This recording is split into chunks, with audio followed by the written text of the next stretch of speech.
अध्याय 2। डरपोक पत्थर। बहुत पहले की बात है। एक शिल्पकार मूर्ति बनाने के लिए जंगल में पत्थर ढूंढने गया। वहाँ उसको एक बहुत ही अच्छा पत्थर मिल गया, जिसको देखकर वह बहुत खुश हुआ और कहा, यह मूर्ति बनाने के लिए बहुत ही सही है। जब वह आ रहा था तो उसको एक और पत्थर मिला। उसने उस पत्थर को भी अपने साथ ले लिया।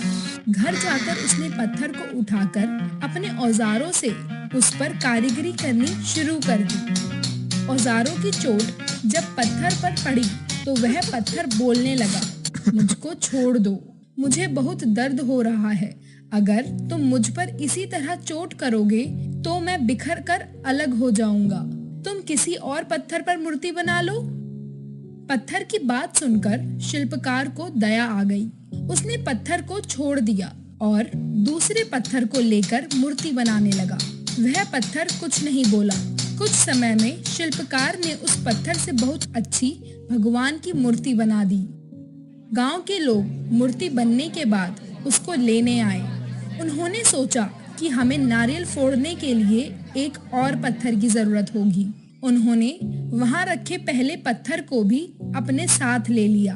मूर्ति को ले जाकर उन्होंने मंदिर में सजा दिया और उसके सामने उसी पत्थर को रख दिया। अब जब भी कोई व्यक्ति मंदिर में दर्शन करने आता तो मूर्ति को फूलों से सजाता, दूध से स्नान कराता और उस पत्थर पर नारियल फोड़ता।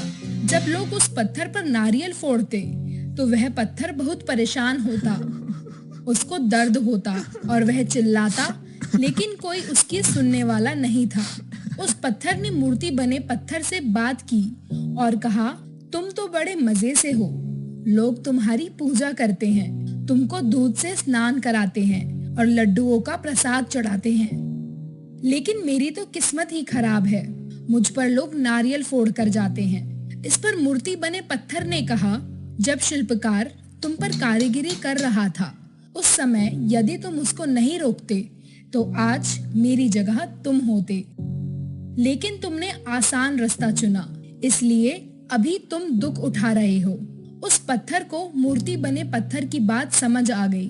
उसने कहा, शायद तुम सही कह रहे हो, अब से मैं भी कोई शिकायत नहीं करूंगा। इसके बाद लोग आकर उस पर नारियल फोड़ते और पत्थर मुस्कुराता। नारियल टूटने से उस पर भी नारियल का पानी गिरता और अब लोग मूर्ति को प्रसाद का भोग लगाकर उस पत्थर पर रखने भी लगे।